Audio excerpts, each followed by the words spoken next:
Assalamualaikum warahmatullahi wabarakatuh. Waalaikumsalam. Terima kasih nih kesempatannya. Ini perwakilan para taruna ya dari RW. Saya ingin menanyakan terkait dengan perubahan perilaku khususnya untuk pengolahan sampah yang dikelola selama ini di pihak RW ya. Saya mau minta konfirmasinya terhadap perkembangan mengenai pengolahan sampah yang dikelola oleh Karang Taruna di pihak RW. Mungkin dari RW untuk pengolahan sampah selama ini. Untuk di RW 1 itu pengolahan sampahnya itu kami itu pertama-tama itu sampahnya itu diambil oleh petugas kebersihan sampah dari rumah ke rumah gitu. Setelah itu dipisahkan mana sampah organik, anorganik. Setelah dipisahkan lalu sama petugas sampahnya itu diolah gitu, bisa menjadi pupuk atau kalau misalkan sampah-sampah seperti bekas elektronik gitu itu bisa dijadikan kerajinan tangan juga dan lain sebagainya. Oke, mungkin dari perwakilan RW. Kalau di RW 2 masih banyak yang buang sampah sembarangan, terus juga udah disediain tempat sampah tapi kalau sampahnya dibuang kemana-mana. Jadi emang perilaku ya penduduknya masih ya, harus ya berarti harus tingkatkan. Mungkin ya itu tugasnya Karang Taruna ya dalam merubah pola hidup masyarakat di RW 2. Ini RW 3. Kalau di RW 3 itu sebelumnya masyarakatnya buang sampah sembarangan tanpa air, tapi semenjak kita ada bantuan, ada program pemilahan sampah, jadinya sampahnya sama kayak di RW 1 juga, kayak diolah gitu, organik sama anorganiknya. Terus di proses juga ada yang jadi kompos, ada yang didaur ulang lagi kayak gitu, masih tahapan. Ya. Kebetulan kalau di sampah itu sampah itu dicampur lalu dikumpulkan dijual dan misalnya bakal ditabung Memang untuk pengolahan sampah emang proses pemilahan itu sebetulnya dimulai dari rumah. Jadi intinya dari rumah sudah bisa memilah mana sampah organik yang bisa dijadikan sebagai pupuk, mana sampah yang akan menjadi mempunyai nilai jual seperti kardus, botol itu, dan sampah yang memang tidak bisa diolah yang residu. Nah, itu mungkin nanti di tahap di desa mungkin akan dibentuk semacam bank sampah. Nah, bank sampah di sini juga berfungsi sebagai untuk sampah-sampah yang mempunyai nilai tambah itu ditabung seperti yang sudah dilaksanakan di salah satu kelurahan di Kota Bandung. Jadi orang-orang pengumpul sampah itu menyerahkan sampah yang bernilai itu ke bank sampah dan itu ditabung dalam bentuk tabungan emas. Nah, itu.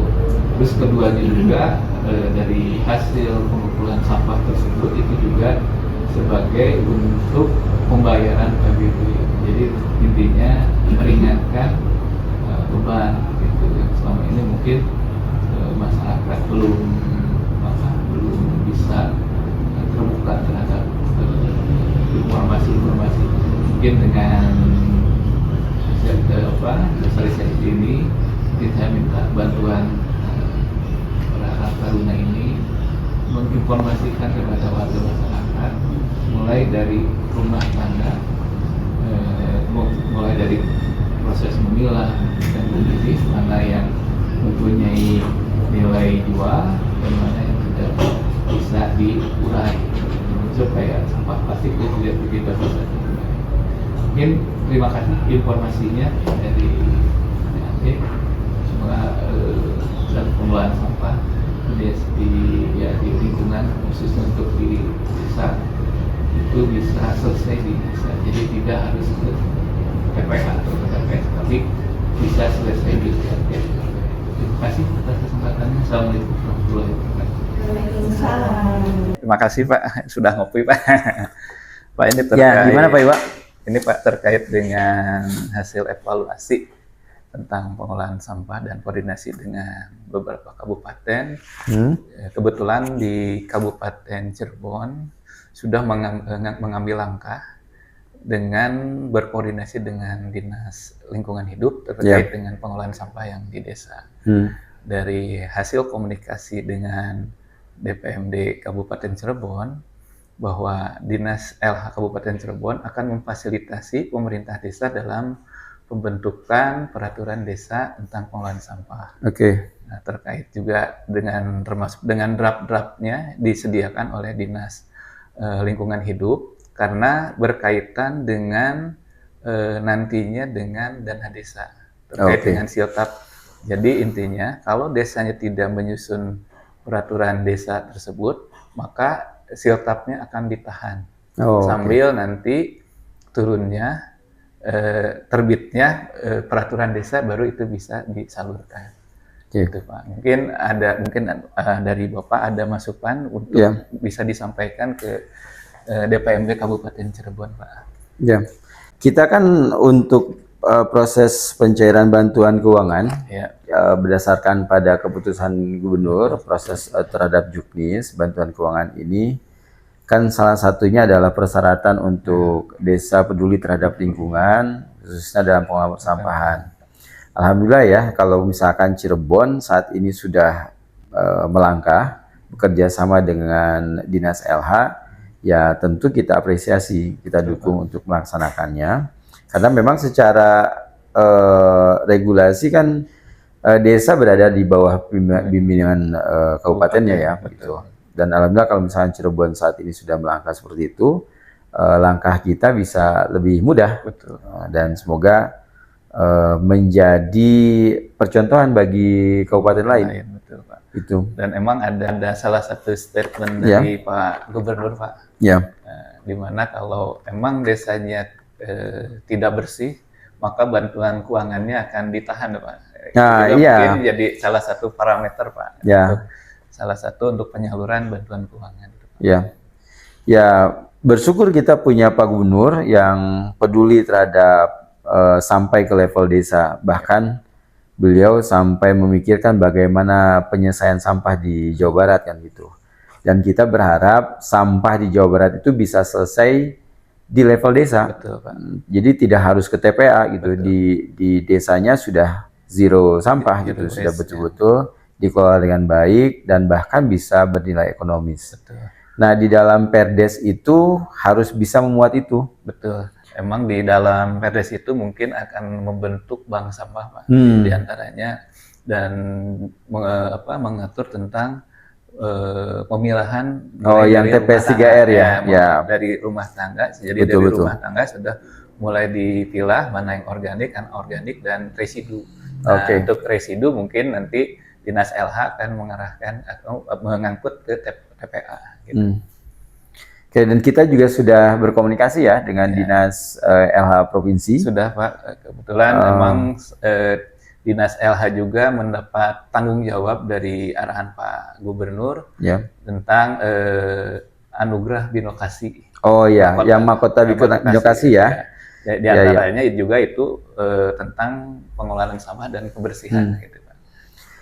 Ini juga mungkin nanti berkomunikasi juga dengan bidang Bina Desa ya, berkaitan dengan lomba evaluasi terhadap kinerja kelurahan dan desa. Nah, ini bisa juga menjadi salah satu parameter indikator bagi dalam rangka penilaian bagi desa yang tadi disampaikan oleh Pak Gubernur sesuai dengan keinginan Pak Gubernur kebijakannya, bahwa bagi desa yang saat ini tidak mengelola sampah atau bahkan sampahnya desanya kotor itu, ya kita tahan bantuan keuangannya. Siap, Pak. Gitu. Sampai ada perubahan perilaku dari masyarakat. Betul gitu, sampai ada perubahan perilaku dan selesai masalah sampah di level desa. Siap. Ya, Terima kasih Pak. makasih sama-sama Pak Iwa. Ya. Semangat. Siap Ya. Pak. Assalamualaikum. Izin Pak. Waalaikumsalam. Ya, Izin Pak. Berdasarkan hasil pendataan 2024 kita Ya. sudah ada terkait dengan data tentang pengelolaan sampah yang diinput oleh desa sebanyak 5.300. Kami merencanakan tentang adanya perubahan perilaku masyarakat yang tadinya membuang sampah sembarangan menjadi disediakan oleh pemerintah desa supaya lebih tertata dan rapi hidup. Hanya Pak terkait dengan perubahan kehidupan di masyarakat terkait dengan penanganan sampah. terkait dengan pendataan pengelolaan sampah di desa ya. Ya, betul Pak. Tahun Oh. 2024 Pak. Jadi Oh, ya, kita ini sumbernya sumber primer ya dari desa langsung betul, ya. Betul Pak. Ya, ada, wah lumayan ya. Ada 3.480 desa yang saat ini belum melaksanakan pengolahan sampah ya. Betul Pak. Jadi intinya dari hasil olahan itu dapat merubah perilaku masyarakat di desa Pak. Kita akan mendorong pemerintah desa membuat peraturan desa terkait dengan pengolahan sampah. Oke. Jadi intinya nanti desa menyediakan tempat-tempat sampah minimal ada TPS 3R. Ya. Nah, tapi kita lakukan ini ya, pembinaan terhadap desa dalam penyusunan Perdes ini ya. Siapa? Kita dampingi, Ya. terus juga kita koordinasikan dengan dinas terkait ya. Betul, siapa? Ada dinas lingkungan hidup dan dinas Perkim ya. Ya. Kita komunikasikan Ya. apa yang teman-teman Perkim maupun LH kerjakan supaya kita tidak tumpang tindih. Dan semoga apa yang menjadi keinginan kita ini bisa terlaksana dengan baik dan sampah di Jawa Barat bisa terselesaikan. Terima kasih Pak atas arahannya. Akan kami tindak lanjuti dan koordinasikan dengan Kabupaten Kota dan OPD terkait. Baik, Ya. terima kasih Pak Iwa. Ya. Selamat ya. Ya. Terima kasih Pak. Ya, Ibu kebetulan Ibu kan sebagai ketua tim untuk pelaksanaan pelatihan terhadap masyarakat. Jadi dari hasil evaluasi pelaksanaan pelatihan itu emang kami dari pihak panitia telah melaksanakan dengan salah satu rangkaian kegiatannya ada pretest dan posttest, di mana dari hasil pretest dan posttest itu alhamdulillah masyarakat sebagai peserta itu memahami apa yang narasumber sampaikan. Tapi emang untuk kedepannya ini ada menghadapi hambatan dikarenakan adanya efisiensi anggaran, sehingga mungkin yang sekarang bisa melaksanakan kegiatan 10 angkatan mungkin tahun depan hanya 2 angkatan. Nah, saya minta pendapat Ibu sebagai ketua tim terhadap evaluasi pelaksanaan pelatihan, di mana ya yang tadi saya sampaikan hasil pretest dan posttestnya sangat memuaskan. Mungkin saya minta pendapat dari Ibu sebagai ketua tim. Baik Pak, izin untuk menjawab. Pelatihan yang telah kita lakukan kepada masyarakat, alhamdulillah kalau memang ternyata di hasil pretest dan posttest terjawab ya bahwa sesuai dengan kebutuhan, bahwa informasi yang kita sampaikan tercermin dalam posttest sudah dinyatakan paham, memahami masyarakatnya. Namun karena adanya efisiensi, mungkin kita perlu melakukan sedikit inovasi terhadap bentuk pelaksanaan dari proses dan pretestnya. Barangkali mungkin dari, ya seperti Bapak sampaikan, ada 10 angkatan yang menjadi 2 angkatan, barangkali 8 angkatan lainnya dapat kita lakukan secara online, sehingga gambaran-gambaran terkait dengan evaluasi masih dapat kita ambil, walaupun tidak secara penuh dalam metode seperti sebelumnya. Barangkali seperti itu Pak? Iya, terima kasih. Terus terkait dengan tema yang akan diangkat, emang seperti yang digembor-gemborkan pimpinan kita, bahwa pengelolaan sampah itu menjadi trending topik di mana-mana gitu. Apakah mungkin untuk pelatihan kedepannya kita mengambil tematik tentang pengolahan sampah? Karena emang berdasarkan data yang diperoleh tahun 2024 masih terdapat 3.400 desa yang sampai saat ini belum melakukan pengelolaan sampah secara baik. Nah, itu mungkin bagaimana pendapat Ibu terkait mungkin tema untuk tahun depan terhadap pelatihan yang akan dilaksanakan? Baik Pak, kalau secara tematik saya setuju sekali dengan tema itu karena menurut saya sesuai dengan data yang kita telah peroleh, memang masih banyak sekali desa-desa membutuhkan pendampingan utamanya di bidang pengelolaan persampahan yang saat ini memang sedang kita usahakan juga untuk melakukan dari sisi regulasi ya Pak ya, terutama hubungannya dengan Perkim dan DLH dan bagaimana desa memiliki regulasi yang mampu mengarahkan warganya untuk lebih bisa melaksanakan pengelolaan sesuai dengan kewenangannya masing-masing. Seperti itu Pak. Iya, mungkin ini ada sebagai bukti laporan pelaksanaan yang sudah dilaksanakan. Oke. Untuk sebagai pegangan dan untuk bahan kebijakan lebih lanjut. Ibu sebagai ketua tim. Oke Bapak, terima kasih atas bantuannya Pak. Ya, terima kasih.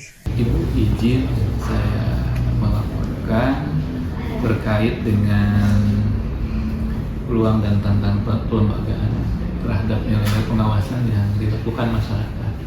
Yang kebetulan yang notabene Ibu sekarang menjadi ketua tim, saya anggota tim melaporkan tentang pelibatan masyarakat dalam proses pengawasan.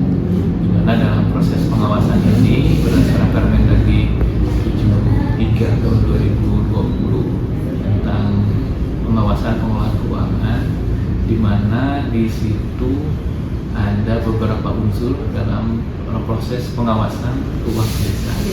Ya, dan antaranya dari APIK, yang mungkin dalam hal ini mulai dari pusat, Dirjen, Inspektorat Provinsi dan Kabupaten, terus kedua dari pihak kecamatan, yang ketiga pihak desa, dalam hal ini Badan Permusawaratan Desa, dan ada yang pengawasan yang dilakukan oleh masyarakat.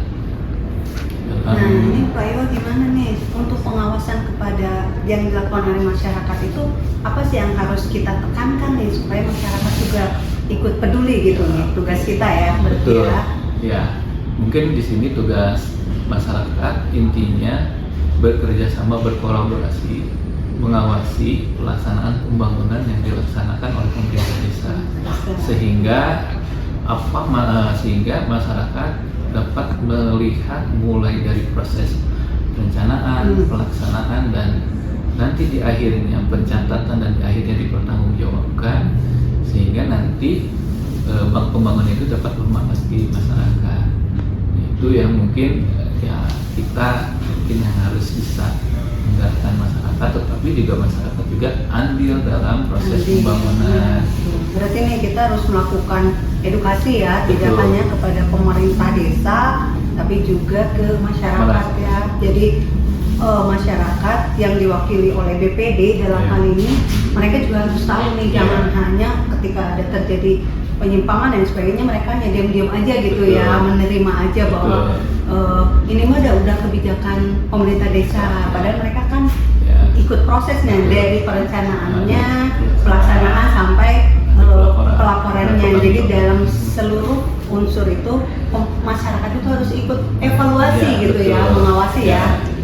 Jadi mungkin dari hasil pengawasan dilakukan BPD, karena ada salah satu fungsi BPD Iya, betul. untuk melaksanakan pengawasan terhadap pembangunan di desa, Betul. gitu kan. Termasuk juga masyarakat juga harus andil dalam mengawasi, sehingga masyarakat bisa menilai bahwa pembangunan yang dilaksanakan oleh pemerintah desa itu baik atau tidaknya. Kalau baik itu bisa dilanjutkan, Iya. dan kalau kurang baik itu harus sama-sama kita Ya. perbaiki. Betul. Ini menjadi tugas mungkin nanti kita buat lagi nih Ya. perencanaan bagaimana untuk Betul. melakukan Ya. edukasi ya. Nah, intinya juga Itu masyarakat juga kita libatkan mulai dari proses perencanaan perencanaannya ya. supaya masyarakat juga mengetahui apa yang akan dikerjakan oleh pemerintah Iya, desa. betul. Jangan sampai yang dibuat itu keinginan dari salah satu pihak saja ya, Betul. tapi betul-betul kebutuhan Betul. seluruhnya Betul. gitu ya. Itu Iya. mungkin ya saya juga mungkin minta saran ibu sebagai Iya, ketua tim terhadap dengan pelembagaan pengawasan yang berbasis masyarakat. Ya, jadi mungkin nanti kita buat lagi rancangan-rancangan kegiatan yang akan kita lakukan bersama, terutama untuk mengedukasi bukan hanya pemerintah desa ataupun lembaga-lembaga yang ada di desa, tetapi termasuk untuk masyarakatnya. Gitu, itu yang menjadi PR kita bersama untuk kita laksanakan bersama-sama dengan kabupaten dan juga mungkin dengan unsur dari kecamatan gitu ya. Karena Gitu, memang Mbak. secara tidak langsung juga peran kecamatan Sangat besar di situ, karena ya. di salah satu peran kecamatan adalah melakukan evaluasi Betul, itu. evaluasi terhadap pelaksanaan pembangunan atau pemberdayaan masyarakat yang dilakukan oleh desa. Nah, Gitu. jangan Iya. sampai adanya aduan masyarakat. Aduan-aduan yang Nah, seperti ya, sekarang tiba-tiba viral aja gitu, tapi itu sebetulnya mereka harus menyalurkan ke lembaga-lembaga yang memang ya, bisa betul. menerima aduan-aduan tersebut. Nah, Jangan ini juga- diviralkan tapi tidak ada kelanjutannya Dan gitu. memang juga pemerintah desa juga harus bisa peka Dan menerima ya terhadap tersebut, gitu. temuan-temuan yang Iya. di masyarakat. Betul, iya. Iya, Ibu. Terima kasih. Atur nuhun Pak Iwo informasinya. Mari kita rancang bersama kegiatan lebih lanjut ya. Oke, supaya visi Jawa Barat, Jabar Istimewa lembur diurus, Tercapai. kota ditata bisa terlaksana. Terlaksana. Terima kasih. Sami-sami. Waalaikumsalam. Bismillahirrahmanirrahim. Assalamualaikum warahmatullahi wabarakatuh. Waalaikumsalam warahmatullahi wabarakatuh. Terima kasih nih rekan-rekan sudah memberikan waktunya untuk kita sama-sama berdiskusi sekaligus mensosialisasikan terkait dengan netralitas ASN, baik itu ASN, P3K atau yang lainnya. Ya, kebetulan mungkin di kami, di saya diberikan tanggung jawab di sini sebagai PSM untuk mengelola terkait memfasilitasi pemerintah desa dalam penyaluran bantuan keuangan, di mana di dalam penyaluran bantuan keuangan ini sangat riskan terhadap hal-hal yang mungkin tanda kutip di sini sering dicurigai menerima sesuatu dari baik itu dari desa maupun dari kabupaten kota. Dan saya juga berharap juga dengan rekan-rekan diberikan tanggung jawab untuk melakukan verifikasi terhadap penyaluran bantuan keuangan. Saya berterima kasih dan mohon ditingkatkan integritas terhadap pelaksanaan verifikasi terhadap bantuan keuangan, penyaluran bantuan keuangan. Sering kita mendengar baik itu di luaran bahwa untuk penyaluran bantuan keuangan itu berbayar. Kami sering mendengar kata-kata itu. Tapi insya Allah untuk di jajaran DPMD, khususnya untuk rekan-rekan yang melakukan verifikasi, kita kan sudah mengembangkan aplikasi, intinya untuk mengurangi interaksi kita dengan pihak desa. Karena kadang-kadang orang desa tuh pada ingin ngegampangkeun lah, sok lah pangareskeun aya sesuatu lah gitu. Nah, dengan aplikasi ini kita mengurangi interaksi dengan desa dan mendorong desa untuk melakukan digitalisasi terhadap dokumen-dokumen untuk penyaluran bantuan keuangan. Ya, ada kegiatan yaitu desa digital. Nah, salah satunya dengan digitalisasi untuk proses pengajuan permohonan bantuan melalui digitalisasi ini. Ya, mudah-mudahan rekan-rekan bisa menjalankan amanah dengan penuh tanggung jawab. Dan saya juga mengucapkan terima kasih karena ini memang lumayan nih yang harus diverifikasinya sebanyak 5.311, belum ditambah lagi bantuan yang di luar 130. Mungkin itu yang dapat saya sampaikan. Terima kasih atas perhatiannya. Terima kasih. Assalamualaikum warahmatullahi wabarakatuh.